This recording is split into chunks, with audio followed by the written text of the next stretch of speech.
Alléluia. Josué chapitre 4, verset 21, la Bible dit, il dit aux enfants d'Israël, lorsque vos enfants demanderont un jour à leur père que signifient ces pierres, vous en instruirez vos enfants et vous direz, Israël a passé ce Jourdain à sec. Alléluia. Prions le Seigneur ce soir. Papa, nous te rendons grâce. Nous voulons te remercier encore une fois pour l'œuvre que tu es en train de faire dans nos vies, Seigneur Jésus. Nous ne voulons pas prendre ceci pour acquis, Seigneur. Je te prie maintenant de glorifier ton nom, Seigneur. Glorifie-moi, aide-moi à donner ta parole sans crainte ni faveur, Seigneur. Glorifie ta parole, Seigneur. Alléluia. Et aide-moi à le dispenser avec amour, compassion, Seigneur, et aussi avec autorité, Seigneur. Que toute la gloire te revienne ce soir. Et au nom de Jésus, nous prions. Nous disons tous au nom de Jésus. Amen. Et vous pouvez vous asseoir dans la présence du Seigneur Jésus. Amen. Alléluia. Maintenant, nous allons continuer notre série d'enseignements et nous allons parler des pierres les pierres de fondation. Amen. Et ça, c'est une série quand même, je trouve, assez importante. Avec ce qui est en train de se passer ces derniers temps, nous avons besoin d'être forts sur la parole du Seigneur, sur la doctrine. Alléluia. C'est important. Amen. C'est important d'être vraiment sur la doctrine. Maintenant, nous allons, je vais poser une question. Qui peut me dire c'était quoi la première pierre de fondation que nous avons? La parole. Amen. La deuxième, l'unicité. La troisième, le salut. La quatrième, la sanctification. Amen. La sanctification. Et la cinquième et la dernière que nous allons voir aujourd'hui, c'est l'évangélisation. Amen. Amen. Et si vous avez les 5 points, vous êtes un vrai apostolique. Alléluia. Mais il ne faut pas dire, et puis après, quand il y a évangélisation, c'est vite. Hein? Hein? Le Seigneur est bon. Hein? Alléluia. Mais nous allons étudier ces choses-là et je crois que c'est vraiment important. Voilà. Donc, comme dans la région arctique, je pense que vous allez pouvoir dire cette partie-là par cœur maintenant, à la région arctique du nord, de l'Amérique du Nord, entre l'Alaska et le Groenland, cette zone était dominée, ces zones sont dominées, en d'autres termes, par des vastes plaines qu'on appelle les plaines de toundra. Il y a peu de points de repère naturels et pour cette raison-là, pendant de nombreuses années, les peuples autochtones, ces gens-là ont utilisé des points de repère. Ils avaient leur propre GPS à eux. Et leur propre GPS à eux, c'était des sortes de pierres que vous voyez là, ici à l'écran. Donc, c'est des pierres qu'ils appellent Inukshut. C'est des pierres en forme d'homme pour dire que quelqu'un est passé ici. Hein? Pour dire, et c'était leur façon à eux, en d'autres termes, de se retrouver. Amen. Alléluia. Donc, ils s'en servaient comme des pierres de navigation, comme référence, ou aussi comme des repères pour les caches à nourriture. Donc, ils appellent cela Inukshut et beaucoup sont construits en forme d'homme pour indiquer que quelqu'un est passé là. Hein? Que quelqu'un est passé. Un jour, si je trouve un Inukshut, je vais l'acheter, puis je vais vous montrer. Je sais que David Kaozi en a un. Alléluia. Mais bon, je vais trouver un et puis je vais vous le montrer. Amen.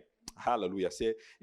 Dans le livre de Josué, un monument similaire a été érigé lorsque les enfants d'Israël ont traversé le Jourdain, et cela pour se rendre dans la terre promise.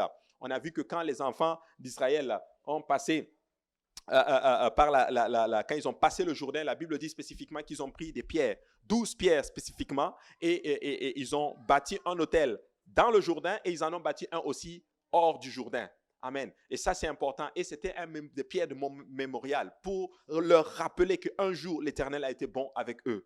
Voici pourquoi c'est important pour nous aussi, en tant qu'enfants de Dieu, d'avoir des pierres de mémoire dans nos têtes pour que nous sachions spécifiquement que nous avons, en d'autres termes, comment on appelle cela? Nous avons une mémoire.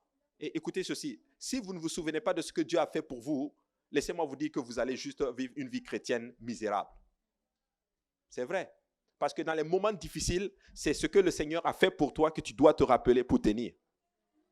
Alléluia. C'est important de comprendre ces choses-là. Alléluia. Et le Seigneur leur a dit, quand vos enfants vont vous demander que signifient ces pierres, voici ce que vous leur direz. Vos enfants ont passé à sec le Jourdain. Alléluia. Et dans Josué chapitre 4, nous l'avons vu, si je peux juste prendre le... Voilà. Alléluia. Si... Josué chapitre 4, 21, il dit aux enfants d'Israël, lorsque vos enfants demanderont, alléluia, ok, il est, non, pas de souci, alléluia, c'est lui, Paul seulement, qui sait comment me donner le contrôle avec la télécommande, il a gardé l'expertise pour lui, Alléluia. Ah, ouais. Mode présentateur. Ok, c'était mode présentateur. Ouais. Attends. Voilà, c'est bon. Excellent. Merci beaucoup. Alléluia. Donc, il dit, voilà, vous en instruirez, il dit ceci, vos enfants, et vous direz, Israël a passé ce Jourdain à sec. Maintenant, je vais poser une question à beaucoup de personnes ici. Si vos enfants viennent vous dire, que signifie telle chose? Que signifie cette affaire de on va à l'église tout le temps? Qu'est-ce que vous allez leur dire? L'Éternel a été bon un jour avec nous. Ainsi, il est écrit dans la parole. Il y a une pierre dans la parole du Seigneur qui dit quand je suis content quand je vais dans la maison de l'Éternel. On peut leur sortir ça. Et dans l'Église du Nouveau Testament, nous avons également reçu un grand héritage. Ça a été transmis par des hommes et aussi par des femmes fidèles qui nous ont laissé un fondement solide. Donc, toutes ces choses dans lesquelles nous croyons, ce n'est pas la pensée d'un homme. Vous savez, beaucoup de religions, ils ont un gourou qui a eu une pensée, qui a mis ça sur écrit et ils adhèrent à ceci. Il y a même des soi-disant dénominations qui se disent chrétiennes spécifiquement, mais qui ont des gens comme ceci, des gens qui se disent inspirés et qui ont écrit.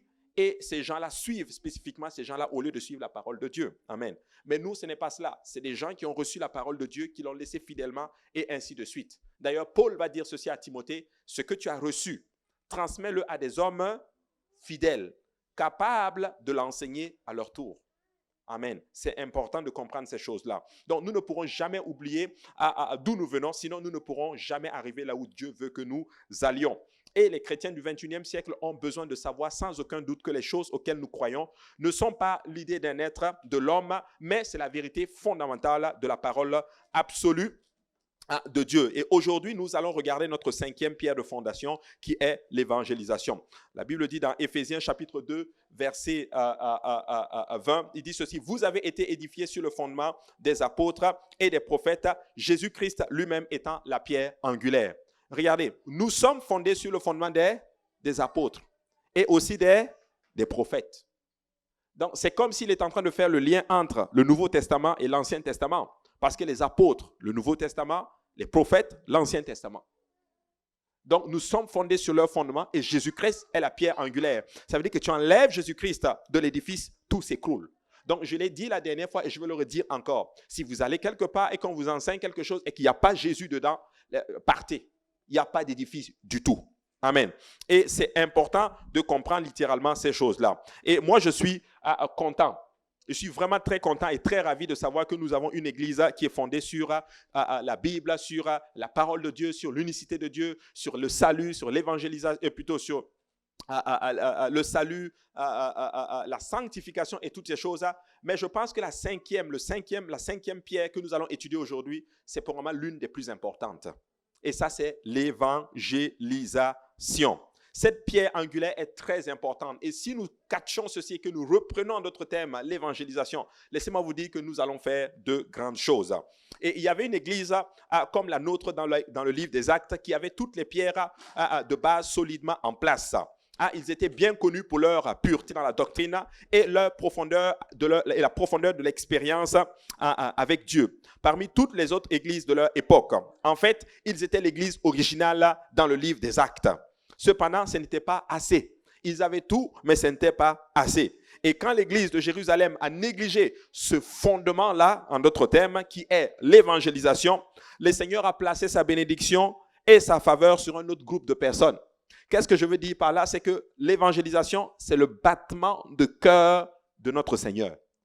L'évangélisation, c'est très, très, très important. Et l'église... Alléluia, nous devons être une église qui évangélise.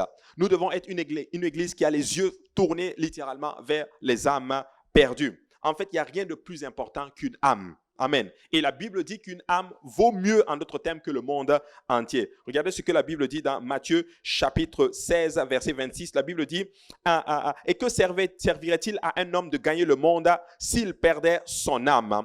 Ou que donnerait un homme en échange de son âme? La Bible dit que sert-il à un homme de gagner le monde entier s'il perd son âme? Tu peux tout avoir, mais absolument tout. Mais si tu perds ton âme, c'est pas bon. Tu peux avoir tout l'argent du monde, tu peux réussir dans tout. Mais si tu échoues dans le salut, tu as tout perdu. Voici pourquoi c'est très important de nous assurer que notre vie est d'abord en règle et que nous voulons gagner, en d'autres termes, d'abord notre âme et gagner, en d'autres termes, plusieurs autres âmes. Parce que tu peux tout avoir, mais si tu perds ton âme, laisse-moi te dire que tu vas juste regretter. Tu sais, tu peux vivre riche sur cette terre, mais si tu arrives au ciel étant perdu, tu vas détester ta richesse. Mais tu peux vivre pauvre. Et si tu réussis à atteindre le ciel, quand tu vas arriver, ta pauvreté ne va rien même te dire. Tu vas juste même être heureux. Juste pour dire qu'une âme, c'est important. Et nous devons être une église qui a les yeux fixés sur les âmes. Le pasteur Graham le dit toujours, nos buts, ce sont les âmes. Alors, et moi, le premier, je me challenge. Maintenant, c'est vraiment ces derniers temps, je me challenge vraiment. Quelle est la dernière fois vraiment où j'ai investi pour qu'une âme soit sauvée? Alléluia, c'est important. Donc, nous devons nous remettre toujours en question, et cela par rapport à cela. Et en tant que corps, en tant qu'Église, nous devons nous remettre en question. Amen. Très important. C'est pourquoi le rôle le plus important de chaque chrétien, c'est l'évangélisation. Partageant la bonne nouvelle de l'Évangile avec tous ceux qui nous entourent, en d'autres termes. Donc, gagner les âmes, c'est le but principal de chaque croyant, et ça, c'est primordial. Gagner une âme, c'est primordial. Alléluia. C'est pourquoi la raison pour laquelle l'Église existe. Si nous ne sommes pas impliqués personnellement dans le fait de gagner les âmes, nous ne faisons pas la volonté de Dieu. Et je peux vous assurer qu'à ce moment-là, Dieu n'est pas du tout content et Dieu n'est pas satisfait du tout. Nous devons être engagés à gagner les âmes. Nous devons être... Quelqu'un est venu me poser la question et je suis rentré avec cela hier. La personne me dit, mais tu dis toujours qu'il faut avoir 180, on veut 180 au service du matin, on veut au moins 80 au service du soir, mais qu'est-ce qu'on fait pour avoir ça? J'ai dit, bon, on essaie d'enseigner, on essaie de faire, mais pratiquement, qu'est-ce qu'on fait spécifiquement pour avoir justement ce résultat-là? Parce que je crois que ce qu'on se fixe comme résultat, nous pouvons l'atteindre. Amen. Donc, on doit se poser individuellement la question et collectivement la question, qu'est-ce que nous faisons pour gagner et pour atteindre le but? Alléluia. C'est important de comprendre ces choses-là. Maintenant, regardez ce que la Bible dit dans Proverbes chapitre 11, verset 30. Il dit ceci. Alléluia. Proverbes chapitre 11, verset 30. Il dit, le fruit du juste est un arbre de vie et le sage s'empare des âmes. Le fruit du juste est un arbre de vie. C'est-à-dire que notre fruit, le juste là, c'est-à-dire ce qu'il produit, c'est la vie. Amen. Le fruit du juste, c'est un arbre de vie. Alléluia. Pas un arbre de la connaissance du bien et du mal. Tu sais, on veut donner la vie. Amen. Et il dit ceci, celui qui est le sage là, il s'empare des âmes. Littéralement, le sage, il va gagner une âme. Alors, il y en a qui disent, mais moi je veux la sagesse. Seigneur, donne-moi la sagesse. Regarde, le sage, il s'empare des âmes. Donc, si tu gagnes une âme, tu es sage. Alléluia. Maintenant, qui est-ce qui veut sage? Qui est-ce qui veut être sage? Moi, je vais être sage. Regardez ce que la Bible dit dans Daniel chapitre 12, verset 3. Il dit ceci. Ceux qui auront été intelligents brilleront comme la splendeur du ciel. Et ceux qui auront enseigné la justice à la multitude brilleront comme les étoiles à toujours et à perpétuité. Et Daniel est fort. Ce qu'il dit est puissant en d'autres termes. Daniel 11, 12, 3 est puissant. Il dit, ceux qui auront été intelligents brilleront comme la splendeur du ciel. Avez-vous déjà vu la splendeur du ciel? Ça brille spécifiquement. Et il dit ceci, et ceux qui auront enseigné la justice à la multitude, ils brilleront comme les étoiles à toujours et à perpétuité. Donc, celui-là qui aura été intelligent, amen. Tu as dit que tu as mis toute ton intelligence pour gagner les âmes. Et tu as enseigné spécifiquement, il dit que tu vas briller. Dès maintenant, à toujours et à perpétuité.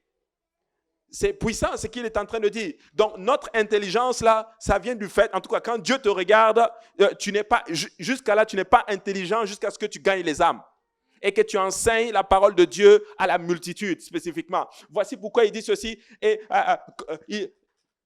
Qui auront enseigné la justice à la multitude, ils brilleront comme les étoiles à toujours et à perpétuité. Vous savez, je trouve ça très, très, très triste qu'aujourd'hui, les enseignants ne sont pas, en d'autres termes, ils ne sont pas, comment dire ceci, ils n'ont pas, on ne les met pas, élevés comme on devrait les élever. Mais quand je dis enseignants, élever, c'est un peu trop dire. En d'autres termes, on ne reconnaît pas leur importance. En d'autres termes, est-ce que vous savez que même dans le ministère apostolique, il y a très longtemps, les enseignants n'étaient pas bien reconnus. Quand tu disais que tu étais enseignant, c'était vraiment, c'est plate. Vous savez ça, le bishop Oudou a enseigné là-dessus. Il nous avait parlé. Tu vas au Nouveau-Brunswick, quand tu disais que tu es un enseignant, c'est oh, yo, yo, yo, yo. C'est vraiment plate, plate, plate, plate. Hey, mais laissez-moi vous dire que s'il y a un temps dans l'église aujourd'hui, s'il y a un ministère dont nous avons besoin, c'est le ministère de l'enseignement. Parce que l'enseignement, c'est ça qui soude, qui plante, qui plante, qui plante. Quand il dit le juste, il est planté dans la maison de l'Éternel, il prospère dans les parvis de l'Éternel. Planté, c'est quoi? Tu es planté à travers les enseignements. Voici pourquoi nous devons développer cette capacité d'enseigner. L'enseignement, c'est quoi? C'est transmettre de la connaissance de Dieu, connaissance de la parole, il faut transmettre. Il faut que notre vie soit, en d'autres termes, quelque chose qui permet de transmettre la connaissance. Et Dieu dit que si tu arrives à transmettre sa connaissance à quelqu'un d'autre, tu vas briller. Tu vas briller comme l'étoile. Et cela à perpétuité. Hallelujah. Je ne sais pas pour vous, mais moi j'aimerais briller littéralement. Hallelujah. J'aimerais vraiment briller. Et il y a une grande récompense au ciel pour ceux qui gagnent les âmes. Parce que l'évangélisation est le dernier et le plus important commandement que Jésus a donné à ses disciples. Regardez dans Marc chapitre 16, verset 15, il dit ceci. Puis il leur dit, allez par tout le monde et prêchez la bonne nouvelle. Hallelujah. À toute la création. Il dit prêchez la bonne nouvelle à toute la création. Pas prêcher la bonne nouvelle à certaines personnes. Allez, prêchez cette bonne nouvelle. Vous avez reçu une bonne nouvelle. Ce que vous avez reçu, transmettez-le. Prêchez. Hallelujah. Dites à tout le monde que Jésus est Seigneur. Dites à tout le monde que Jésus a vaincu la mort. Dites à tout le monde que Jésus a été enseveli. Dites à tout le monde, hallelujah, que le troisième jour, il a ressuscité d'entre les morts. Hallelujah. Et il est en gloire. Hallelujah. Et il revient bientôt. Et que nous aussi, si nous obéissons à l'évangile, nous allons être sauvés. Dites cela à tout le monde. Alléluia, extraordinaire comme parole. C'est le dernier commandement et puissant spécifiquement qu'il donne. Vous savez, Jésus aime les âmes. Son battement, c'est les âmes. Et si nous mettons les âmes littéralement dans notre programme, laissez-moi vous dire que Jésus va nous mettre dans son programme. Alléluia. C'est très, très important. En fait, la raison pour laquelle le Seigneur nous a donné le Saint-Esprit n'est pas pour que nous soyons seulement bénis ou que nous puissions vivre au-dessus du péché. Non, mais le Saint-Esprit nous a été donné pour que nous puissions être des témoins. Il nous donne son esprit pour qu'on soit un témoin. Donc, quand vous avez reçu le Saint-Esprit, vous êtes un témoin. Vous pouvez témoigner. En fait, vous êtes les vrais témoins de Jéhovah. Mais oui. Certains disent qu'ils sont témoins de Jéhovah, mais les vrais témoins de Jéhovah, c'est ceux-là qui ont reçu le Saint-Esprit. C'est ceux qui ont reçu l'Esprit de Dieu. Et à ce moment-là, nous sommes des témoins. Où ça? Amen. Déjà, nous contemporainement, ici à Montréal, hallelujah, et partout jusqu'aux extrémités de la terre spécifiquement. Amen. C'est important, mes frères et sœurs. Nous sommes des témoins. Actes chapitre 1, verset 8, la Bible dit, mais vous recevrez une puissance. Le Saint-Esprit survenant sur vous et vous serez mes témoins à Jérusalem, dans toute la Judée, dans la Samarie et jusqu'aux extrémités de la terre.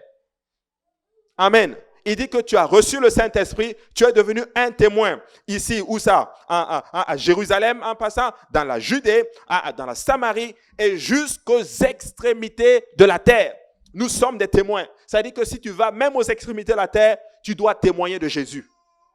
Amen. En fait, tout lieu qui a un être humain, nous devons témoigner de Jésus. C'est ça qu'il est en train de nous expliquer. Regardez le prochain verset que vous allez voir, montre que l'église de Jérusalem avait négligé ce fondement important de la doctrine. Vous savez, c'est ce qui fait des fois que nous tombons un peu et qu'on perd un peu le but, la chose que Dieu veut, c'est la négligence.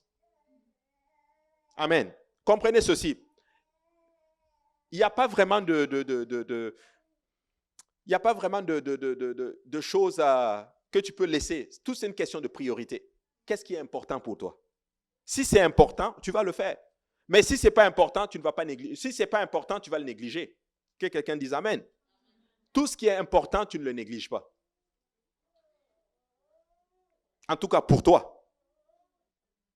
Amen. Mais tout ce qui est important pour Dieu n'est pas souvent forcément important pour nous.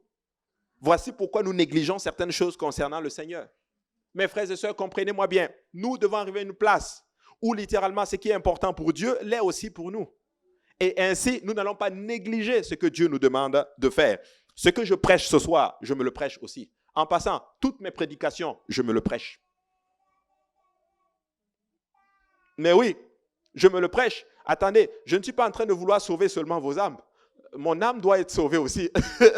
Amen. Et ça, c'est important. Donc, nous devons regarder le prochain verset qui dit ceci, Acte 6, 7. La parole de Dieu se répandait de plus en plus. Le nombre de disciples augmentait beaucoup à Jérusalem et une grande foule de sacrificateurs obéissait à la foi. Mais pourquoi tu prends ce verset? Mais regardez bien, relisez encore le passage. La parole de Dieu se répandait de plus en plus. Le nombre des disciples augmentait beaucoup à Jérusalem et une grande foule de sacrificateurs obéissait à la foi. La Bible dit que la parole de Dieu augmentait, mais tu me dis, mais ils évangélisaient pas. Oui, ils évangélisaient, mais ils ont omis quelque chose dans Actes chapitre 1, verset 8. Jésus a dit ceci, vous serez mes témoins où? À Jérusalem, en Judée, dans toute la Samarie et jusqu'aux extrémités de la terre. Mais nous voyons la parole qui se répand seulement à Jérusalem. C'est pas écrit, la parole de Dieu se répandait de plus en plus et le nombre des disciples augmentait à Jérusalem, en Judée, en Samarie et jusqu'aux extrémités de la terre. Non, c'est écrit juste en Jérusalem. Amen. Donc dans Acte 1.8, le Seigneur avait promis la puissance, mais le récit contenu dans Acte 1.8 et Acte 6.4, vous serez choqués, ça couvre une période d'environ 10 ans. Amen. Acte 1, 8 et acte 6, 7 que vous voyez, il y a 10 ans de séparation entre eux. Donc, ils ont attendu 10 ans pour qu'on entende même le témoignage que la parole de Dieu se répandait à Jérusalem. Regardez, ils ont d'abord omis une partie et ils ont fait de ce qu'on appelle de la nonchalance. Deuxième chose qui tue beaucoup, ou bah, on peut utiliser ce terme-là. Deuxième chose qui peut, en d'autres termes, nous amener, qui peut, j'ai cherché un mot là, pour ne pas dire le mot tuer. Qui nous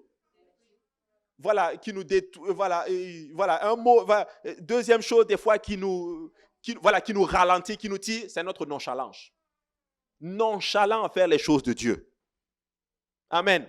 Ok, Dieu te demande de faire ça. Ok, bon, alléluia, le Seigneur est bon. On va prendre le temps qu'il faut. Mais écoutez, ils ont pris 10 ans pour qu'on entende le témoignage. Mais dès qu'ils ont reçu Acte 1, 8, et que après Acte 2, la Pentecôte, alléluia, on devait déjà voir littéralement que la parole de Dieu se répandait d'une façon croissante. Et cela d'une façon journalière. Oui, tu le vois dans Acte chapitre 2. Mais ce que Dieu voulait, c'est que ça va jusqu'aux extrémités de la terre. Amen. Mais laissez-moi vous dire, peuple de Dieu, nous pouvons devenir comme l'église de Jérusalem. Nous pouvons tomber dans ce qu'on appelle notre zone de confort. Et cela par notre nonchalance. Amen. C'est important. Pendant cette période, l'église de Jérusalem a été bénie par des visites divines, des miracles, de guérison, de zèle. Et ils ont grandi en dépit de la persécution, de l'opposition et même des conflits internes. Le taux de croissance dépasse n'importe quelle norme. Regardez, 3000 personnes dans Actes chapitre 2, verset 41. Et ça, ce n'est même pas une action, c'est une action vraiment du Saint-Esprit. Dieu lui-même leur donne comme ça. Paf, 5000 âmes, 2000 âmes, 3000 âmes. Mes frères et sœurs, je vais vous poser une question ce soir. Si nous avons 5000 âmes là, tout de suite, on fait comment? On cherche une autre baptise. Ça c'est bien. C'est vraiment pas un problème. Mais ça va nous prendre au moins 50, 100 pasteurs. Hein? Merci mon frère. Plusieurs enseignants. Le problème c'est ceci. Est-ce que nous allons vraiment tenir? Oui. Certains d'entre vous allez devoir aller démissionner au travail. Dis que je me mets au temps plein au ministère. C'est impossible. Mais, hey, Dieu donne ça. Et des fois, nous crions, donne-nous, donne-nous, donne-nous, donne-nous, donne-nous. Mais est-ce que nous sommes réellement prêts à avoir toutes ces âmes-là? C'est important. Donc, 3000 âmes dans Acte 2, 41. 5000 dans Acte 4, 4. Des multitudes d'hommes et de femmes dans Acte 5, 14. Et même là, une grande foule de sacrificateurs dans Acte 6 et 7. Mais tout cela est arrivé à l'intérieur de Jérusalem. Jérusalem a certainement commencé à se complaindre avec les bénédictions que le Seigneur leur donnait pendant la première décennie. Et l'église de Jérusalem est tombée dans ce qu'on appelle une certaine routine. Laissez-moi vous dire une chose. Les bénédictions, des fois, ça peut endormir. Amen. C'est vrai. Ce que je dis là, vous savez très bien que c'est vrai. Amen. Dieu peut nous bénir. Dieu peut nous donner ce dont nous avons besoin. Mais si on ne fait pas attention, on va s'endormir un peu sur ces bénédictions et on va tomber dans ce qu'on appelle une zone de confort. Et ce n'est ça qu'il ne veut pas spécifiquement. Nous devons faire attention. Écoutez, nous avons été beaucoup bénis. Il y a beaucoup de personnes ici. Je me rappelle, moi, quand je suis arrivé à l'église, tout le monde, presque tous ceux qui étaient là, on galérait tous. Tu galérais tous au niveau, que ce soit au niveau du travail, au niveau de l'école et toutes ces choses-là. On galérait. Maintenant, Dieu a commencé à nous bénir juste un peu seulement. Mais on a oublié, en d'autres termes, toutes ces choses qu'on faisait dans le temps. Mes frères et sœurs, ne tombons pas là-dedans.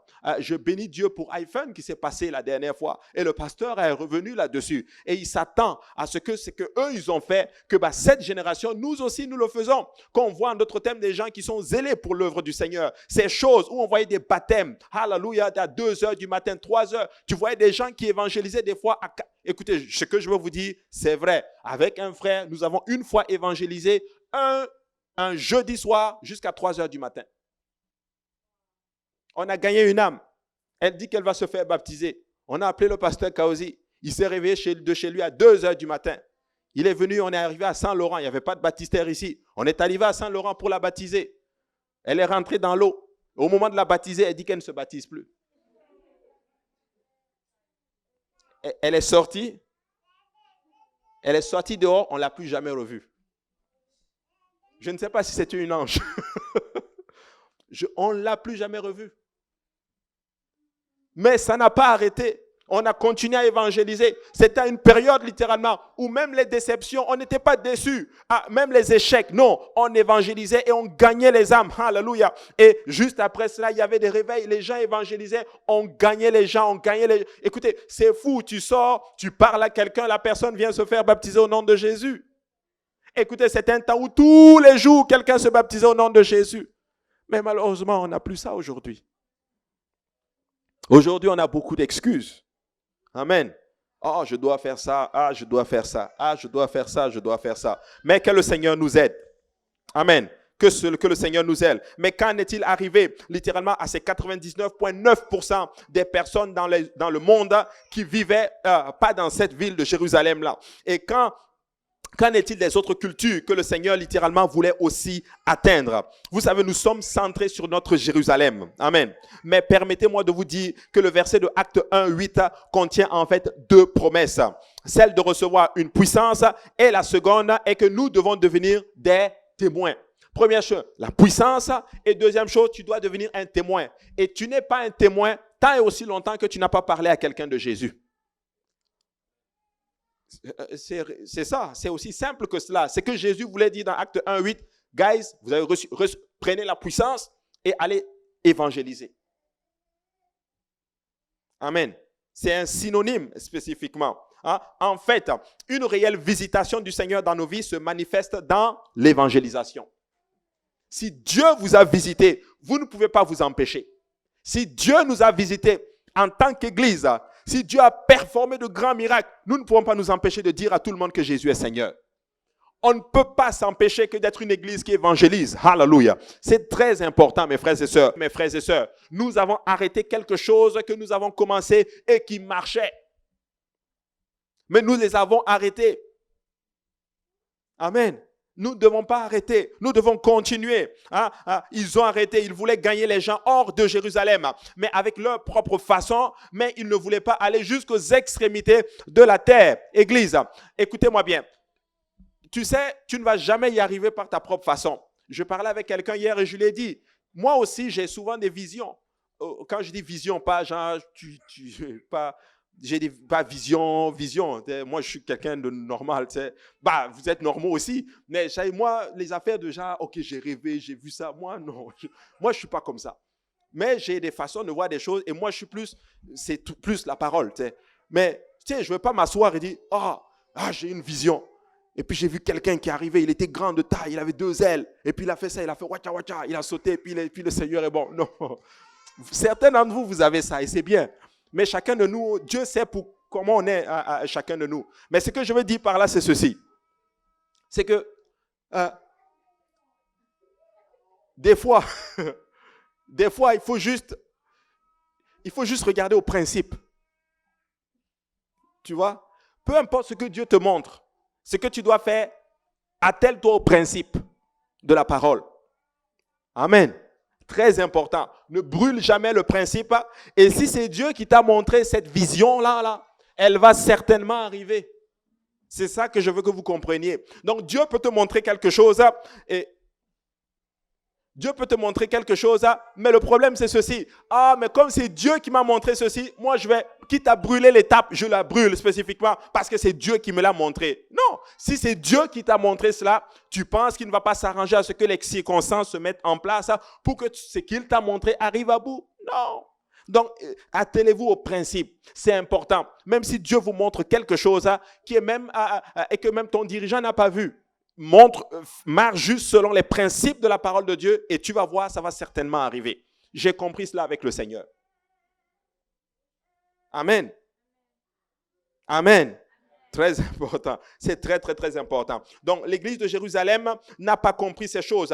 Ils ont voulu faire les choses par leur propre façon. Alléluia. Ils n'ont pas voulu aller jusqu'aux extrémités de la terre, ni même en Samarie. Mais ils avaient besoin d'un changement de mentalité. Des fois, ta mentalité doit juste shifter. Elle doit changer. Elle doit, en d'autres termes, être modélée. Voici ce que Paul dit. Ne vous conformez pas au siècle présent, mais soyez transformés par le renouvellement de votre intelligence. Notre intelligence doit changer, mes frères et sœurs. Notre façon de voir les choses doit changer. Amen. Changeons notre façon de voir. Ne pensons pas que, oh non, si je fais ça, écoute, mets Dieu en premier et tu vas voir ce qui va t'arriver. Mets Dieu en premier. Touche les âmes et tu vas voir ce que Dieu va faire dans ta vie. Amen. Amen. Gloire à Dieu. Je vais vous dire, en tout cas, quelque chose qui m'est arrivé. Vous savez, beaucoup de galères, souvent, certaines choses sont arrivées dans ma vie, c'est quand je n'évangélisais pas. Mais quand j'évangélisais, certains de ces problèmes ont été réglés. Vous ne croyez pas ce que je dis. C'est vrai. J'ai connu un frère. Bon, c'est triste à dire, il n'est pas là aujourd'hui, mais bon. Mais lui, c'est fou. Il a été sans papier au Canada pendant très longtemps. Et quand il est venu à l'église, il a commencé à marcher dans le Seigneur et Dieu lui a donné son CSQ. Mais avant que Dieu lui donne son CSQ, si on vous raconte le témoignage, vous n'allez pas croire. Il aimait beaucoup évangéliser. Il avait un esprit de prophétie était sur ce frère. Il pouvait sortir comme cela, là, il te parle et Dieu lui révèle ta vie.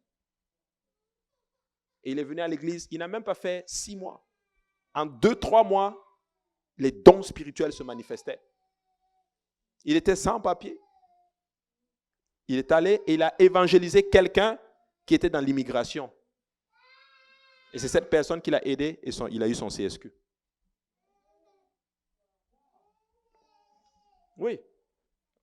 Certains d'entre vous connaissez, le frère Emery sait de qui je parle. Il a évangélisé quelqu'un qui était haut placé quelque part ou du moins qui connaissait quelqu'un et ils ont poussé le dossier et puis ça allait loin. Il a eu le CSQ. Ce frère n'est pas là aujourd'hui, malheureusement. Tu ne sais pas qui tu évangélises. Celui que quand tu évangélises, Dieu peut te faire toucher la personne qui va changer le cours de ta vie. Tu vas toucher peut-être une âme et c'est cette âme qui va embraser littéralement tout Montréal. Mais oui, c'est important. Ainsi, nous devons évangéliser. Nous devons parler à quelqu'un. Tu sais, j'avais l'esprit d'évangélisation, je vous assure, quand je travaillais à Laval. J'avais l'esprit d'évangélisation. Des fois, là, je vous le dis, une fois, je travaillais et puis une dame m'a appelé. Hein, elle appelait pour sa facture d'Internet.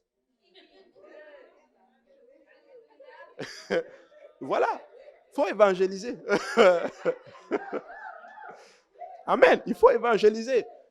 Le frère Achille a évangélisé. Paul David est là. Amen. Il faut évangéliser. Et, écoutez, et vous savez quoi? je ne dis pas que que l'évangélisation, c'est tout le temps, il y aura de tout, mais il ne faut pas s'arrêter. Vous savez quoi? Et là, une fois, c'est encore arrivé, et encore dans le même travail, le même esprit d'évangélisation, je l'ai fait, on l'a fait, et il est venu à une des fraternités. Un Québécois. Il était venu à une des fraternités.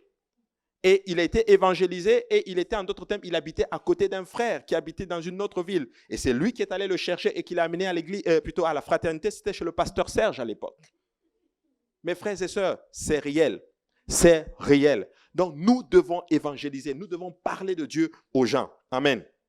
Alléluia. Et regardez, Luc chapitre 14, Luc chapitre 14, verset 23, la Bible dit, « Et le maître dit au serviteur, va dans les chemins et le long des haies, et ceux que tu trouveras, contrains-les d'entrer afin que ma maison soit remplie. » Moi, c'est le mot qui m'a frappé, c'est le mot contraint.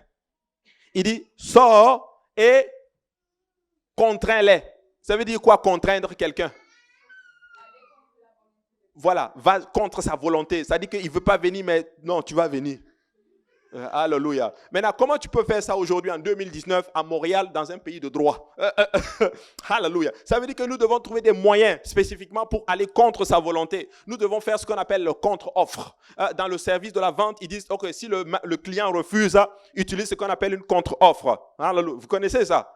Amen. Utilise des arguments, en d'autres termes, pour lui montrer que non, ton raisonnement est biaisé et mon raisonnement est bon. Alléluia. Écoutez, dans la vente, ils ont développé des techniques spécifiquement pour aller contre, faire une objection, tout en respectant la volonté du client. Ou du moins en respectant son honneur. Ah, mais moi je ne veux pas de cela. Ils savent quels sont les mots qu'il faut utiliser, en d'autres termes, pour t'amener à dire oui. Donc nous devons développer ça aussi. Ah, oh non, moi je ne veux pas aller à l'église. Mais mon frère, pourquoi tu ne veux pas venir à l'église? Regarde, là où tu es en train d'aller, là, est-ce que c'est mieux que l'église? Quand je sortais évangéliser, j'ai dit souvent ceci à certaines personnes qu'on rencontrait. Oh, mais moi je ne veux pas, on leur parle de l'évangile, mais moi je ne veux pas le faire. Ou bien des fois ils me disent, je suis pressé. Et moi je leur disais ceci, ok, je te laisse partir, je te laisse réellement partir si tu réponds vraiment bonne à cette question. Là où tu vas là, est-ce que c'est mieux que Dieu? Lui-même, il dit non. J'ai dit, bon, toi-même, tu viens de dire que c'est mieux, que c'est pas mieux que Dieu. Alors pourquoi tu vas là-bas, au lieu de Dieu? Tu sais, si tu es honnête avec toi-même, là. Des fois, ils disent, ok, bon, allons-y là où tu veux qu'on y aille, là. Amen. Contrains-les d'entrer. Voici pourquoi certaines personnes vont vous dire non. Mais nous devons leur parler tout en leur montrant spécifiquement que ce qu'ils ont besoin de faire, c'est d'obéir à la parole de Dieu. C'est d'accepter le Seigneur Jésus et de vivre selon la parole de Dieu. Et les statistiques montrent une tendance presque universelle pour les chrétiens à se déconnecter des personnes non sauvées aussi longtemps qu'ils sont hors de l'Église. Et moi, j'ai vu cet esprit. J'ai vu cela. Des fois, et tu vas arriver à une place, tu as l'impression qu'on est comme dans une bulle. Amen. C'est comme un groupe, on est dans un groupe et c'est comme si on est juste entre nous. Écoutez, fais le test, reste longtemps pendant 1 an, vraiment dans le groupe, tu vas craquer. Que quelqu'un dise amen à ça. Tu vas craquer. Il faut être en connexion avec les gens du monde. Quand je dis connexion, que quelqu'un dise nuance. Je n'ai pas dit, oh, pasteur Abou a dit, non. Tu dois avoir ta main gauche, ta main faible dans le monde et ta main forte et accrochée à Jésus-Christ. Tu dois être toujours en connexion avec quelqu'un qui n'est pas encore sauvé pour pouvoir l'amener. Maintenant, nuance, que quelqu'un dise nuance. Si la personne t'influence, coupe. Quelqu'un d'autre chrétien qui l'influence va être en connexion avec lui. Mais si c'est lui qui t'influence, coupe cette relation. Mais si toi tu influences quelqu'un qui est dans le monde, reste connecté avec les gens que tu influences dans le monde pour pouvoir les amener au Seigneur. Voici pourquoi on dit ta main gauche dans le monde et ta main la plus forte spécifiquement accrochée à Dieu. Comme ça, s'il y a une tension, s'il y a quelque part où ça doit lâcher, c'est là où c'est faible spécifiquement dans le monde. Mais certaines personnes, leur main forte est attachée au monde et la main gauche est attachée à Jésus. Mais si ça doit lâcher quelque part, ça va être du côté de Jésus. Amen. Écoutez, je le dis spécifiquement, c'est important. Ta main forte doit être dans le Seigneur et ta main faible dans le monde. Si ça doit lâcher quelque part, ça doit lâcher dans le monde. Pour ne pas, en d'autres termes, que tu sois débalancé. Mais un chrétien doit vivre comme ça.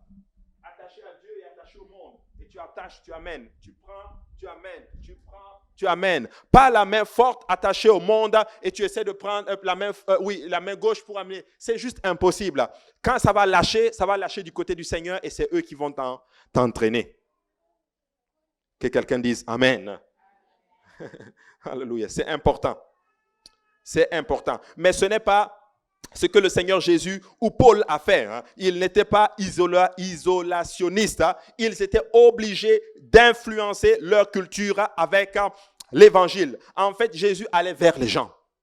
Jésus, il allait vers les gens. Regardez, Matthieu chapitre 11, verset 19, la Bible dit, le Fils de l'homme est venu mangeant et buvant, et ils disent, c'est un mangeur et un buveur, un ami des publicains et des gens de mauvaise vie. Mais la sagesse a été justifiée par ses œuvres. On l'a critiqué. Oh, mais le Fils de l'homme, il est venu, il mange, il boit et toutes ces choses. Je ne suis pas en train de donner une licence pour aller manger et boire. Non, c'est pas ça. Alléluia. Qu'est-ce qu'il veut dire par là? C'est que quand le Fils de l'homme est venu, il passait du temps spécifiquement avec les gens qui n'étaient pas sauvés et les gens le critiquaient. Mais la Bible dit que ses œuvres, la sagesse a été démontrée par ses œuvres pour dire que ce qu'il faisait, en d'autres termes, avec ses non-sauvés, a montré qu'il était en fait sage. Il passait du temps avec ses non-sauvés, mais ses non-sauvés devenaient chrétiens. C'est ça que ça veut dire. Ça ne veut pas dire passe du temps avec des non-sauvés et puis c'est eux qui t'entraînent. Et toi, quand tu viens à l'église, tes pensées sont changées. Amen. Il faut que quand toi, tu passes du temps avec eux, ils commencent en d'autres termes à dire « Oh, amen, amen, oh, gloire à Dieu ». Et leur langage change aussi. Mais toi, quand tu vas avec eux, c'est ton langage qui change. Toi-même, ton amen, là, tu as même honte de le dire. Vous savez, dans l'église, oh, gloire à Dieu, ça vient facilement. Mais quand tu es avec eux, quand le gloire à Dieu veut sortir, tu dis, pas ici, pas ici, pas ici. Genre, il y a un côté où je suis chrétien et puis quand je suis dans le monde, on s'adapte. Voilà, je suis in. Écoutez, la robe de justice ne va jamais changer de taille, mais Dieu va te mouler spécifiquement pour que tu entres dans cette robe de justice-là. Amen. C'est important, mes frères et sœurs. Nous devons aller vers les gens pour les gagner à Dieu, pour les aimer et les gagner à Jésus. Et Matthieu 11 et 19 dit ceci, le Fils de l'homme est venu mangeant, buvant, je le relis encore, en disant, c'est un mangeur et un buveur, un ami des publicains et des gens de mauvaise vie. Mais la sagesse a été justifiée par ses œuvres. Tu sais, les gens peuvent dire quoi que ce soit, mais par tes œuvres, tu les gagnes, tu vas justifier la sagesse. Amen. Donc, la lune de miel de 10 ans a été brisée avec le martyre d'Étienne et la persécution intense menée par Saul de Tarse. Suite à cela, les disciples se sont dispersés partout. Dieu a permis qu'il y ait, en d'autres termes, une lune de miel spécifiquement. Dieu a permis, quand on dit lune de miel, c'est qu'à l'époque, tout allait bien avec eux. Ils étaient contents dans leur zone de confort. Mais Dieu va permettre que cette lune de miel s'arrête avec le meurtre d'Étienne. Actes chapitre 8, verset 1, la Bible dit, Saul avait approuvé le meurtre d'Étienne. Il eut... je pense que je suis allé un peu trop loin. Oui, Saul avait approuvé le meurtre d'Étienne. Il eut ce jour-là une grande persécution contre l'église de Jérusalem et tous, excepté les apôtres, se dispersèrent dans les contrées de la Judée et de la Samarie. Dieu va permettre qu'il y ait une persécution pour qu'ils se dispersent. T'imagines que Dieu permette qu'il y ait un problème dans ta vie pour t'amener à faire sa volonté. Écoutez-moi bien. Moi, je suis passé par là. Où Dieu a permis une situation, un problème pour m'amener à faire sa volonté. Tu ne veux pas ça. Amen. Tu ne veux pas que Dieu amène et que Dieu permet à la persécution d'arriver pour que tu te disperses. Parce qu'il est capable de faire ça. Amen. Regardez, il a dit aux enfants pour la tour de Babel, il a dit, dispersez-vous. Il dit, non, nous, on va rester ensemble et on va se faire, en d'autres termes, une tour. Ok, restez ensemble. Qu'est-ce que Dieu fait? Il les disperse, mais il les disperse en confondant leur langage. La volonté de Dieu finit toujours par s'arriver. Mais si elle arrive alors que tu es en accord, c'est ta bénédiction. Mais si elle arrive alors que tu as désobéi, c'est ta perte. Que quelqu'un dise Amen. Alléluia. Très important. Et Saul avait approuvé le meurtre d'Étienne. Et quand Étienne est mort, il y a eu une grande dispersion et les gens, en d'autres termes, sont partis. Maintenant, il y a un passage que je voulais vous lire. Ça, c'est vraiment ce que Paul a fait. Mais je pense que c'est important que j'en parle. Peut-être que ça va nous aider dans l'évangélisation. On va juste revenir un peu en arrière. 1 Corinthiens chapitre 9 et 22. Paul dit ceci, il dit « J'ai été faible avec les faibles afin de gagner les faibles. Je me suis fait tous afin d'en sauver de toute manière quelques-uns. Je fais tout à cause de l'évangile afin d'y avoir part. » Maintenant, certaines personnes prennent ce verset, ils disent que Paul a dit qu'il a été faible avec les faibles. Donc, je vais aller en boîte de nuit pour gagner les gens qui sont dans la boîte. Ce n'est pas de ça qu'il dit. Ce n'est pas ça du tout. Paul dit ceci. Paul est en train de dire, je me suis adapté aux gens pour pouvoir les gagner. Qu'est-ce que ça veut dire? Ça veut dire que tu t'adaptes tant et aussi longtemps que ton salut n'est pas en jeu. C'est ça que ça veut dire. Tu t'adaptes à la personne. Avec les faibles, j'ai été faible. Tu sais, il y a des personnes qui sont, ils sont faibles, ils sont même, je n'ai pas utilisé ce mot-là. Bon, ils sont intellectuellement faibles. On va dire ça comme ceci. Tu vas adapter la cadence pour pouvoir les gagner. Il y a certaines personnes, ils sont beaucoup plus chauds. Tu vas augmenter aussi le niveau. Ça veut dire adapte-toi au niveau. Adapte-toi à la personne qui est avec toi. Adapte-toi au vécu de la personne. Tu sais, ce n'est pas à tout le monde qu'on arrive et que tu dis tout de suite, ah ok, est-ce que tu veux te saluer, tu veux te faire baptiser au nom de Jésus? Non, ce n'est pas tout le monde. Il y a certaines personnes, tu vas aller du tac au tac. Tu vas juste étudier la personne, tu vas comprendre la personne, se mettre un peu dans son contexte. Tout ça pour gagner la personne. Que quelqu'un dise Amen. Alléluia. En fait, Paul est en train de dire, j'ai été sage pour pouvoir gagner le plus de personnes. Amen. J'essaie de vous donner en fait un exemple pour vous montrer comment gagner une personne. Prenons encore la femme samaritaine. Elle arrive et qu'est-ce qu'elle fait? Elle est venue pour puiser de l'eau. Jésus la voit. Jésus ne lui parle même pas du royaume tout de suite. Qu'est-ce que Jésus lui dit? Donne-moi à boire. Des fois, il faut juste, et si on arrivait qu'on crée juste une amitié des fois avec la personne. Des fois, parce que nous sommes des spécialistes pour arriver en d'autres termes et frapper la personne avec la parole. Et la personne dit non, je ne veux pas. Elle a tout à fait raison. Même moi, si tu arrives brutalement, me connaissant, avec quelque chose, oublie. Parce que je n'aime pas qu'on me force la main. Vrai ou faux? Et j'ai remarqué que la plupart des gens qui ont réussi à me vendre quelque chose que je n'avais même pas besoin, ils sont venus, ils ont développé de la gentillesse, ils étaient cool. Des fois même, tu avais même pitié d'eux. Tu achètes juste tout que... Tiens, je vais acheter juste parce que... Un jour, quelqu'un me vendait quelque chose. Ça dit que je l'ai tellement démontré que je n'avais tellement pas besoin et que ce que j'avais était même mieux que ce qu'il avait. En d'autres termes, il me regarde comme ça. Il dit, ouais, mais prends même un peu même pour m'encourager. Et je vous assure, j'ai pris. Ça va même créer des problèmes plus tard. Mais lui, il avait eu sa commission.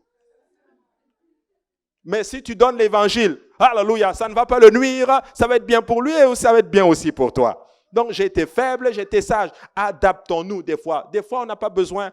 Nous avons juste besoin des fois d'avoir une amitié avec la personne. Et des fois, ça fait du bien de faire ça. Amen. Très important. Maintenant, comme on disait, la lune, mais quelque chose de grave, quelque chose s'aggravait à Jérusalem. De grandes choses ont commencé à se produire en Judée et même en Samarie. Et dans un acte rapide de persécution, Dieu a forcé l'obéissance de son Église en les répandant, en les dispersant spécifiquement. Dieu peut forcer des fois, dans certains cas, ton obéissance. Dieu peut te forcer à obéir. Je vous parle là, quand je suis arrivé au Canada, quelques mois après, Dieu a envoyé quelqu'un me parler de Jésus. J'ai dit non, moi je suis musulman. Moi je suis ici. Et j'ai essayé de le gagner à l'autre. Voilà. Et il a continué. Dieu va me mettre dans des problèmes. Il va me faire buter un mur. Et devinez quoi? Et celui qui était à côté, il avait une joie. La même personne qui m'a parlé de Jésus, je vous assure, il avait quelque chose que j'enviais. Il avait une paix, une assurance. Il avançait littéralement il avançait et il était tellement sûr de lui. Mais moi, j'avais buté un mur. À un tel point que quand j'ai donné ma vie à Dieu, j'avais tellement honte que je ne lui ai pas dit. Mais il a su.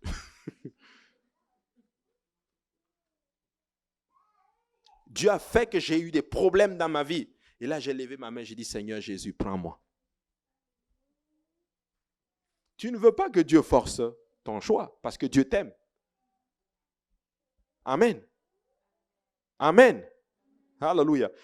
Bon, ça n'a rien à voir avec la leçon. Juste pour vous montrer un exemple, comment Dieu a forcé le choix de quelqu'un, l'obéissance de quelqu'un. C'était un monsieur qui vivait une vie d'impudicité. C'est vrai, hein, c'est une histoire réelle. Une vie d'impudicité, tout le temps. On lui a parlé. Parler, et il a arrêté. Il n'arrêtait pas, il continuait. Paf, Dieu le frappe avec le cancer de la prostate. Si tu venais lui dire, mon ami, est-ce que tu veux faire une soirée, il y a une fille là, il dit, si tu me parles de fille encore, je vais te tuer. Dieu a forcé par une maladie. Vous savez, il faut faire la volonté de Dieu. C'est important. Amen. Maintenant, je ne suis pas en train de dire que la persécution va arriver à l'église de l'Est pour qu'on se disperse pour commencer à évangéliser, mais ça peut arriver. Dieu peut permettre quelque chose qui arrive et ça va pousser notre zèle à pouvoir aller parler de Jésus aux gens. Amen. C'est important, nous devons comprendre ces choses-là. Donc, la mort d'Étienne a probablement entraîné la plus grande obéissance à la grande commission que tout autre événement unique dans l'histoire de l'Église primitive. Alléluia. Et ça, c'est un facteur important dans la conversion de Paul. Donc, le message ici est à la fois génial, mais en même temps, c'est effrayant. Dieu aime les personnes telles perdues à un point qu'il permettra à n'importe quoi de se produire pour les atteindre.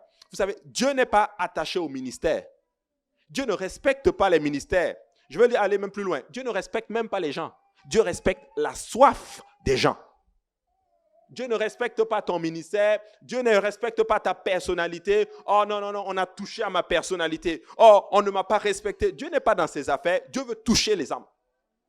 Ah oui, il veut toucher les âmes, hallelujah. Il veut toucher tellement les âmes que peu importe ce qui va arriver, ce n'est pas son affaire. Tant et aussi longtemps qu'il sauve la multitude, il sauve la multitude, hallelujah. Donc, vaut mieux être dans le projet de Dieu, vaut mieux être dans le plan de Dieu spécifiquement pour bénéficier de ce qu'il est en train de faire que de ne pas être dans ce programme-là et avoir des problèmes. Hallelujah. Donc, Dieu est vraiment attaché aux âmes et non à nos ministères réussis ou même à d'excellentes églises. Dieu s'engage seulement dans la grande commission. Et en tant qu'église, si notre but, c'est la grande commission, nous allons entrer dans le projet de Dieu. Alléluia. Et si nous ne voulons pas aller annoncer la bonne nouvelle, alors Dieu n'a que deux choix, deux alternatives pour nous sortir de notre zone de confort. La première, c'est la persécution pour nous éloigner. Amen. Pour nous sortir et nous amener à faire sa volonté. La troisième, c'est la substitution. Il va trouver quelqu'un d'autre qui va aller volontiers à notre place. Qui veut que Dieu le remplace? Personne. Qui veut que Dieu le dise, ok, comme toi tu ne veux pas faire, bon, moi je vais prendre quelqu'un d'autre pour le faire. Personne. Personne ne veut être remplacé. Amen. Est-ce que tu as envie d'aller au travail? Et dès que tu arrives au travail, on vient te dire, tu vois, sur ton bureau, il y a quelqu'un d'autre qui est assis. On dit, bon, en fait, comme on t'avait donné le projet de faire la dernière fois, mais comme tu ne voulais pas, bon, on a trouvé quelqu'un d'autre, sans te prévenir.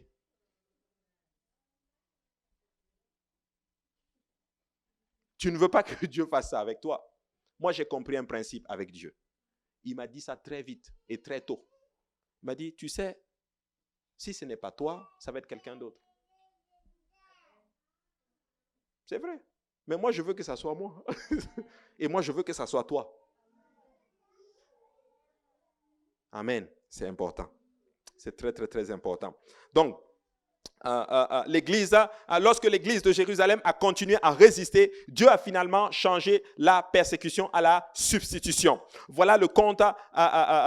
Voici ce que Dieu fait. Regardez Actes chapitre 19 et 19. La Bible dit, et un certain nombre de ceux qui avaient exercé les arts magiques, ayant apporté ayant apporté leurs livres, les brûlèrent devant tout le monde, où on en estima la valeur à 50 000 pièces d'argent. C'est ainsi que la parole du Seigneur croissait en puissance et en force. Après que ces choses se furent passées, Paul forma le projet d'aller à Jérusalem en traversant la Macédoine et l'Achaïe. Quand j'aurai été là, se disait-il, il faut aussi que je voie Rome. Paul était en train de parler ici, de la ville dont on parle ici, c'est Antioche. C'était une ville qui était majoritairement gentille, c'est-à-dire des non-juifs. Et il était inconcevable que les chrétiens qui ont fini par prêcher là-bas devraient ignorer toute minorité minuscule de juifs. Qu'est-ce que je suis en train de dire? C'est que quand les juifs ont été dispersés, certes, ils sont partis, ils ont commencé à parler de Jésus, mais ils parlaient de Jésus seulement aux juifs. Amen. Seulement aux juifs. C'est comme si vous ici, vous sortez, vous avez le fardeau, vous dites, ok, on va aller évangéliser, mais vous sortez et vous évangélisez seulement que les Africains, ou les Haïtiens, ou les Noirs. Oui, qu'on fait ça. Ah, mais comme il est noir, il est prédisposé à accepter la parole de Dieu. Ah, c'est un blanc. Non, lui, il ne va pas accepter. On connaît déjà leurs pensées. Mes frères et sœurs, non, vous serez choqués. Ils aiment le Seigneur. Nous devons leur parler. Ne soyons pas ces gens. Ils donnaient seulement aux Juifs. Mais ce qui se passe spécifiquement, c'est que Dieu n'est pas seulement intéressé aux Juifs. Dieu est intéressé à tout le monde. Alors prêche la parole. Peu importe la personne, parle-lui du Seigneur à Jésus. Parle-lui de Jésus. Hallelujah. Mais c'est exactement ce qu'ils ont fait parce que leur vision était limitée uniquement à la culture religieuse qu'ils avaient déjà identifiée. Vous savez, Dieu merci, il y avait un deuxième groupe. Regardez, de Chypre, de Cyrène et non de Jérusalem, qui suivaient la volonté de Dieu et visaient leur effort pour atteindre la majorité de Grecs de la population d'Antioche. Certes, il y avait des personnes qui s'intéressaient aux Juifs, mais il y avait aussi un deuxième groupe de personnes qui disaient que nous, on va toucher les autres personnes. Alléluia. Nous allons donner la parole à ceux-là qui n'ont jamais eu l'occasion d'avoir une alliance avec le Seigneur. Oui, l'alliance a été donnée. C'est aussi pour eux. Nous allons être ce groupe-là, Église, où nous n'allons pas avoir notre thème de préférence ou de culture. Non. Nous voulons atteindre tout le monde. Je n'ai pas envie qu'on dise, oh, mais cette église, c'est une église de noirs. Non, il faut que dans cette église, on dise, ah, ça, c'est l'église multiculturelle. Il y a du tout le monde. En passant, tout le monde est la bienvenue à l'église. Peu importe votre culture, votre passé, votre niveau intellectuel, votre niveau social, peu importe qui vous êtes la bienvenue. Que tu sois riche, que tu sois beau, que tu sois grand, que tu sois noir, bleu, rouge, vert, tu es la bienvenue dans la maison du Seigneur. Parce que Jésus est mort pour l'homme. Jésus est mort littéralement pour tout le monde spécifiquement. Amen. La main du Seigneur était avec eux. Et c'était un moment de destinée spécifiquement. Lorsque l'église d'Antioche est née. Hallelujah. Antioche, selon le Wikipédia, est l'un des premiers appuis du christianisme naissant. Une communauté de fidèles du Christ. Cette église a eu un fort esprit missionnaire. Hallelujah. En fait, on lui doit l'évangélisation de la Mésopotamie et de l'Empire perse. Antioche. C'était Jérusalem qui était censé faire ceci. Regardez, après la destruction de Jérusalem, Antioche resta la seule métropole de la chrétienté en Orient et exerça sa juridiction sur la Syrie, la Phénicie, même l'Arabie, la Cilicie, Chypre et la Mésopotamie. Hey, tu parles de quelques personnes que Dieu prend. Alors que c'est Jérusalem qui avait reçu la visitation du Seigneur. Jésus lui-même a pleuré sur Jérusalem. Il dit, tu n'as pas connu le temps de ta visitation. Hey, tu ne sais pas qu'est-ce que Dieu a mis sur toi. Tu ne sais pas quel est le potentiel qu'il y a sur toi. Tu ne sais pas quelle est l'onction qui est déposée sur toi, mon frère, ma soeur. Et je vais encore parler à l'église de l'Est. L'église de l'Est n'est même pas en train d'exploiter ne serait-ce que un millième de son potentiel. Nous sommes puissants dans le Seigneur. Je vous assure. Mais la zone de confort. Certes, peut-être qu'il y a d'autres choses aussi, mais la zone de confort. C'était une ville cosmopolite et c'est là qu'on frappait les monnaies romaines à l'effigie de l'empereur. Lorsque Jésus demanda aux pharisiens de qui est cette effigie et cette inscription, il tenait probablement en main une pièce de monnaie frappée à Antioche. Vous savez, regardez, Renan dit de cette ville, il dit ceci, c'était un amas inouï de battleurs, il y avait des charlatans, des mimes, des magiciens, des sorciers, des prêtres imposteurs, une ville de courses, de jeux, de danse, de processions, de fêtes, de luxe effréné, de folie de l'Orient, de superstitions les plus malsaines, de fanatisme, de l'orgie. Alléluia. Mais c'est dans cette ville que Dieu implante son église. Pour dire ceci, mes frères et sœurs, des fois, vous regardez ce monde, tu te dis que c'est impossible, c'est gâté, c'est détruit. Mais c'est là que Dieu choisit d'implanter son église. Alléluia. Tu sais, quand il y a ces choses, c'est la bonne nouvelle spécifiquement pour qu'il y ait une église du Seigneur. Alléluia. On pense qu'il y avait 500 000 habitants du temps de Paul. Mais écoutez ceci, peuple de Dieu. C'est eux que le Seigneur va choisir. C'est cette ville perverse, cette ville qui n'est rien du tout, que Dieu va choisir et confondre les sages spécifiquement. Acte 17, verset 6. Acte 17, verset 6. Ne les ayant pas trouvés, ils traînaient Jason et quelques frères devant les magistrats de la ville en criant, ces gens qui ont bouleversé le monde sont aussi venus ici et Jason les a reçus. Ces gens qui ont bouleversé le monde, il n'y avait même pas encore le nom chrétien. On les appelait les gens qui bouleversent le monde. Mon frère, ma soeur, quand on te regarde aujourd'hui, comment on t'appelle? Es-tu celui qu'on va dire, c'est lui qui a bouleversé l'entreprise? C'est lui qui a renversé l'école? Amen. C'est lui qui a rempli le quartier? C'est lui qui a bouleversé notre quartier? En fait, le quartier général, Jérusalem n'a jamais su faire face à des révolutionnaires comme l'apôtre Paul, qui a continuellement sauté les clôtures et a ignoré les protocoles. Il a brisé la tradition pour gagner les perdus. Vous savez quoi? Des fois, nous devons aller littéralement contre le statu quo. Mais oui, nous devons aller contre certaines choses qui sont préétablies. Tu veux évangéliser? Va évangéliser. Le problème, c'est qu'on se bat trop à l'intérieur. Le combat, c'est à l'intérieur. Alors que l'Église veut les âmes, là, c'est dehors. Amen. Des fois, tout le monde veut prêcher. Tu sais, si tu sors dehors, tu vas prêcher comme tu veux. Et le pupitre est large.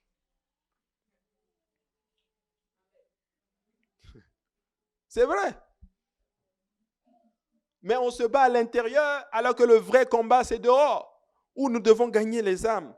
Amen. Et Paul était de ceux-là. Paul était vraiment un homme de Dieu extraordinaire, un vrai évangéliste. C'est pourquoi ils l'ont renvoyé à Tarsa pour l'éteindre. Quand il est apparu pour la première fois à Jérusalem avec son témoignage de sa rencontre avec Dieu et de ses idées sur l'évangélisation des païens. Lis bien le texte. On l'a renvoyé pour la première fois à Tarse. Retourne là, tu vas te calmer un peu. Les anciens, moi je les appelle les piliers là, les grosses têtes, c'est pas vraiment négatif, mais ça veut dire ceux-là qui ont côtoyé Jésus, qui ont vu Jésus, qui ont reçu littéralement les enseignements directement de Jésus. On a essayé de l'éteindre. Et des fois, ça va arriver aussi que des fois, une personne peut arriver dans l'église étant zélée à vouloir faire des choses et les anciens, les grosses têtes là, les piliers vont essayer de l'éteindre. Grosse tête, c'est vraiment un terme péjoratif, mais c'est juste dit, c'est des bases, c'est les piliers, les forts. On va essayer de les éteindre. Oh, et j'ai déjà eu un cas comme ça. Une sœur était arrivée à l'église. Elle est arrivée à l'église, elle était en feu. Je n'ai jamais vu ça. Elle était tellement en feu pour Dieu. Elle voulait faire tellement de choses. C'était à l'époque à Saint-Laurent. L'étude biblique, elle voulait s'occuper de la nourriture, faire ceci. Elle venait avec des idées. Et c'était tellement fort. Bon, moi, j'étais là. Bon, moi, je bénissais Dieu parce que c'était nous qui faisions la cuisine. Quelqu'un arrive, une sœur en plus, qui dit que je vais faire la cuisine. Gloire à Dieu. Mais le problème, c'est qu'il y avait une autre sœur qui était là, qui était plus ancienne, qui disait qu'à un moment donné, elle lui a dit clairement que, mais écoute, calme-toi un peu. Toi, tu viens juste d'arriver. Ne dites jamais cela à une nouvelle âme.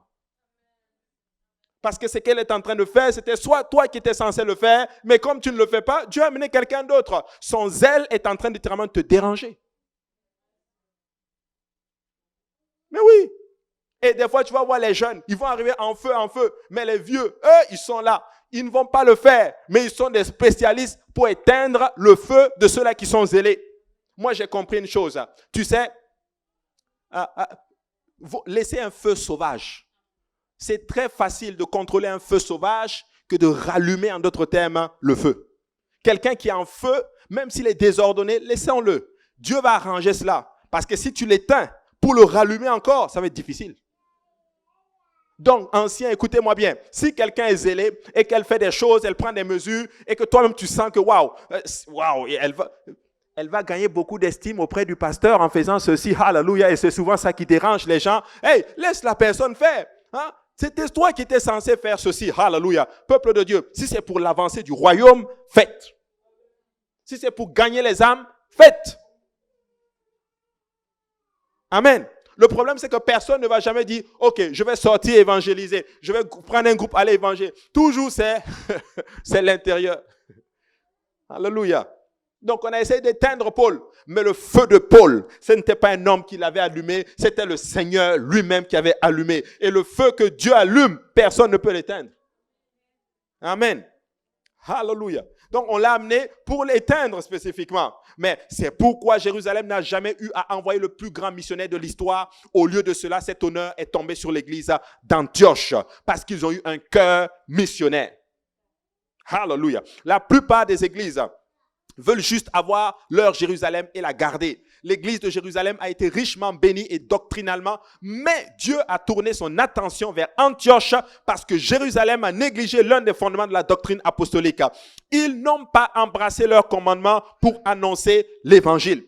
Nous devons être une église qui est tournée vers les âmes. Et si nous arrêtons, écoutez, ça fait un certain temps, un temps viendra, où un temps était là, où chaque fois il y avait des invités. Vous vous rappelez de ce temps-là où, avant même dimanche soir, plutôt samedi soir, tu prends le téléphone et tu regardes ton téléphone, c'est quelle âme sur qui je peux travailler pour qu'il soit à l'église ce dimanche-là. Là. Est-ce que nous faisons cela encore? On a arrêté. Où tu prenais le téléphone, où tu regardais le téléphone, où tu travaillais toute la semaine sur quelqu'un pour le voir dimanche. Hallelujah. Où tout le monde avait une âme qui gérait pour dire, OK, ça là, écoutez, et gérer l'âme, pas juste avoir ton ascendance sur l'âme. Pas juste qu'on dise que non, ça c'est mon âme. Hein? Ou des fois, le langage c'est ceci. Non, non, ça c'est mon âme. Non, ce n'est pas ton âme, c'est l'âme de Jésus. Mais tu es en train de travailler sur une âme pour que cette âme soit sauvée. Hallelujah. Mais le problème, c'est avec ça, c'est ceci. On travaille même sur les âmes pour avoir son groupe. Écoutez, cette affaire de groupe, OK, ça c'est mon groupe. C'est les gens que je gère. Écoute, laisse ça. Tu es en train de travailler sur des gens pour qu'ils soient sauvés. C'est tout. C'est tout. Alléluia. Et ça va faire des groupes, des petits clubs, des clans. Et chaque groupe a son leader, a son pasteur ou sa pasteur, qui n'est même pas biblique. Que quelqu'un dise Amen. Eh Seigneur, aide-moi seulement à donner ça vite et puis je pars vite. Alléluia. C'est important. C'est temps où on appelait les âmes. Oh, hallelujah, je ne t'ai même pas vu aujourd'hui. Et tu appelles une âme et tu sais que, OK, telle personne est dans le quartier. OK, good, parfait. Toi, tu vas passer prendre l'âme. Ou par exemple, c'était ce temps où on appelait Pasteur Yannick. OK, Pasteur Yannick, est-ce que tu as quelqu'un dans mon secteur que je peux aller chercher? Parce que lui, il connaît tout le monde. Pasteur Yannick, des fois, il va sortir Pointe-aux-Trembles, aller prendre une âme je ne sais pas, à Côte-des-Neiges pour l'amener à Saint-Laurent. Mais si quelqu'un est déjà à Côte-des-Neiges, hallelujah, OK, je regarde cette âme-là, moi je travaille parfait. Toi, occupe-toi des gens qui sont à l'Est, ramène-les. Moi, je prends les gens qui sont à Côte-des-Neiges, je les amène. C'est comme ça qu'on travaillait église. Les anciens, ne me laissez pas, dites, c'est ça, non? Voilà, c'est ça, c'est ça. Je mens pas, ce que je dis, c'est vrai. Amen. Mais aujourd'hui, ce n'est plus ça. Aujourd'hui, on est dans notre Jérusalem, notre zone de confort. Amen. Ne laissons pas littéralement ce privilège à d'autres personnes. Jérusalem a tenu ses ressources et ses bénédictions, mais Antioche a permis à Dieu de lui demander quelque chose, ou n'importe qui qu'il voulait utiliser. Ils ont accepté que la grande commission était au top de la liste de la priorité du Seigneur. Aujourd'hui, les grandes églises de la commission, malheureusement, ils continuent de fonctionner dans le statu quo. Nous sommes des églises, mais si nous ne faisons pas attention, tu vas fonctionner, et tu vas juste rester, tu vas stagner. Une église qui n'a pas les yeux fixés sur les âmes dehors va s'éteindre. C'est vrai. Je vais vous choquer en vous disant quelque chose aujourd'hui. Savez-vous que les catholiques aujourd'hui ont commencé, en d'autres termes, un mouvement d'évangélisation? Mais oui. Où ils commencent, en d'autres termes, à financer beaucoup de programmes des jeunes. Parce qu'ils ont compris qu'à un moment donné, ils ont négligé ça. Et les évangéliques sont venus prendre ceci. C'est juste un principe. Si on ne se tourne pas vers les âmes, même en tant qu'apostolique, nous allons nous éteindre. Nous devons reprendre l'évangélisation. Que quelqu'un dise Amen. Il faut le reprendre. Oui, il faut le reprendre. C'est important. C'est très, très, très important. Vous savez, il y a toujours une âme plus au-delà qui doit être atteinte et qui doit entendre parler de Jésus. Actes chapitre 11, verset 25, la Bible dit Barnabas se rendit ensuite à Tarsa pour chercher Saul. Et l'ayant trouvé, il l'amena à Antioche. Pendant toute une année, ils se réunirent aux assemblées de l'église et enseignèrent beaucoup de personnes. Ce fut à Antioche que pour la première fois, les disciples furent appelés chrétiens. C'est à Antioche qu'on a appelé les chrétiens, on les a appelés chrétiens. Ce n'est même pas Jérusalem, qui était censé être le quartier général de l'évangélisation, là où le Seigneur a envoyé le Saint-Esprit. Ce n'était pas là-bas. C'était à Antioche qu'on les a appelés chrétiens. Vous vous rendez compte? C'est pour la première fois les disciples furent appelés chrétiens. Écoutez, ne perdons pas ce que Dieu veut faire avec nous. Je vous dis, ce que je dis là, c'est parce que vous savez, je lutte toujours avec cette pensée. Que tu arrives à une place et que Dieu te dit, en fait, imagine-toi, tu arrives au ciel et que Dieu te dit, est-ce que tu vois ça là? Est-ce que tu vois tel, ou par exemple, ou telle personne qui a fait telle grande chose qui a impacté le monde? En fait, c'était toi qui étais censé le faire. Mais comme tu n'as pas compris, c'est lui qui l'a fait. Amen. C'est important de comprendre ces choses. Et des fois, Seigneur, aide-moi. Hein? Mais Seigneur, aide-nous. Donc, il n'y a vraiment que deux modèles d'église du Nouveau Testament. L'église de Jérusalem et l'église d'Antioche. Nous choisissons d'être l'un ou l'autre. Et le choix est le nôtre. L'église d'Antioche était pleine de preneurs de risques. Alléluia. Écoutez-moi bien. Nous n'allons pas avoir le réveil si on n'est pas prêt à prendre des risques. Tu dois prendre des risques. Si tu ne prends pas des risques, ça ne va jamais fonctionner. Mais le problème, c'est que, OK, on va faire pour être safe. Oh, mais si je vais déposer beaucoup comme ça, l'essence et tout, mon budget, c'est $20 par semaine pour l'essence. Quand j'ai acheté la voiture pour la première fois, je gardais les factures d'essence. À un moment donné, j'ai dit que, laisse seulement. Ne garde plus les affaires des factures d'essence. N'aie pas peur pour cela, là. Dieu, tu penses que Dieu va te laisser dans la galère parce que tu vas aller chercher une âme? Que quelqu'un dise, vous savez très bien de quoi je parle. Amen. On a peur même d'investir pour une âme. Si tu investis pour une âme, Dieu va te bénir. Je vais vous raconter un témoignage. Vous savez, quand je me suis marié, j'ai connu j'ai connu quand même certaines galères, tu sais, où il fut un temps, je vous assure, je n'avais pas d'argent pour payer le loyer. Et c'était un mardi soir. Et je venais à l'évangélisation. Et pendant que je venais, un frère m'appelle. Il dit, où? Il me gronde même. Tu es où? Je dis, mais Et je vais être honnête avec vous, je l'évitais, ce frère-là. Parce que il parlait un peu trop beaucoup. Et puis voilà. Non, le Seigneur est bon. Non, j'ai dit, non, mais je veux te voir. J'ai dit, non, j'ai trouvé tous les excuses. Je veux te voir. Non, je trouve tous les excuses. Non, ok, je vais à l'évangélisation, je serai à l'église. Je veux te voir, je veux sérieusement te voir. Il vient, et quand je le vois, mais vous savez, Dieu m'a quand même donné quelque chose. À l'intérieur, c'était chaud, mais je suis resté quand même poli. Je suis arrivé, j'ai dit, bon, voilà, je suis là. Qu'est-ce que tu voulais me dire? Ok, viens au sous-sol. Je dis, ok, je vais au sous-sol. Il dit, bon, tu sais, ma femme et moi, nous sommes en train de semer. Et Dieu nous a dit de semer. Et je veux semer dans ta vie ce soir. $200. Et j'ai pu payer mon loyer. J'ai pu compléter, j'ai payé mon loyer. Il faut aller à l'évangélisation. Peut-être tu vas payer ton loyer. $200. C'est important. Dieu a vu ça. Et je vous assure, il ne m'a jamais laissé tomber, le Seigneur. Tu cherches les âmes, il ne va jamais te laisser tomber. Un frère évangélisait, bon, il évangélisait et quelqu'un lui a donné $50 US. Je vais vous dire comment il a pris, il lui a donné le $50 US. Pendant qu'il évangélisait, il a pris le $50 US et puis il lui a lancé avec ça comme ça. Je vous dis, lance-moi, lance-moi, lance-moi. Hey, je ne suis pas en train de dire que c'est ça, mais je suis en train de dire spécifiquement, je ne suis pas en train de dire que c'est ça notre aspiration, non. Mais je suis en train de dire que Dieu connaît nos besoins. Alors que tu cherches les âmes, il va te récompenser en haut et il va te récompenser aussi ici-bas. Je n'ai jamais vu quelqu'un qui touche les âmes et Dieu le laisse tomber. Impossible. Hallelujah.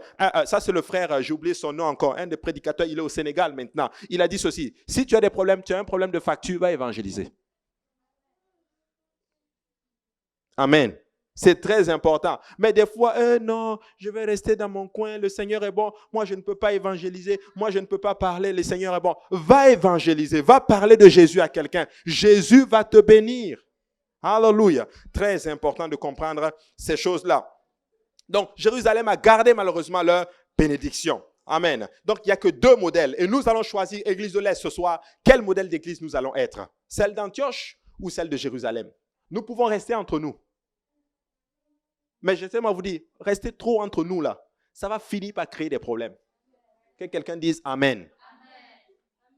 Oui, trop entre nous, ça finit par créer des problèmes. Et si on les yeux, quand j'étais à l'école biblique à Purpose, on nous a appris un principe. Ayant les yeux, nous devons avoir les yeux fixés sur les âmes et sur Jésus. Toujours, si tu as les yeux sur les âmes, tu ne vas même pas voir les problèmes qu'il y a dans l'église. Écoutez, si vous voyez trop de problèmes à l'église, c'est peut-être parce que vous n'évangélisez pas. Amen. Parce que si tu évangélises, tu ne vas pas voir les problèmes qu'il y a dans l'église. Mais oui, si tu as les yeux sur Jésus, est-ce que tu vas avoir un problème sur l'église? Non. Ayant les yeux sur le Seigneur. Amen. Donc c'est important. Romains chapitre 1, verset 16, la Bible dit ceci. Car je n'ai pas honte de l'évangile. C'est une puissance de Dieu pour le salut de quiconque croit, du juif premièrement, puis du grec. Hallelujah. Puis du grec. Amen. C'est une puissance. Tu ne dois pas avoir honte de parler de l'évangile. Pourquoi tu vas avoir honte de Jésus? C'est lui qui t'a sauvé. Amen. Est-ce qu'il y a des gens ici est-ce qu'il y a des gens mariés ici? Maintenant, est-ce qu'il y a des hommes ici qui ont honte de leur femme? Dans le sens où tu sors à un moment donné, et puis par exemple, ta femme arrive, et puis tu as honte de dire à tes amis, bon, c'est ma femme. Non, jamais. Jamais. Au contraire, tu as même envie de dire que ça, c'est ma femme. Ou elle a envie de dire aussi, lui, c'est mon mari. Mais c'est la même chose avec Jésus. Ah, Jésus, c'est mon Dieu. C'est lui qui m'a sauvé. C'est lui qui me donne la paix et la joie. C'est lui qui a donné sa vie pour moi.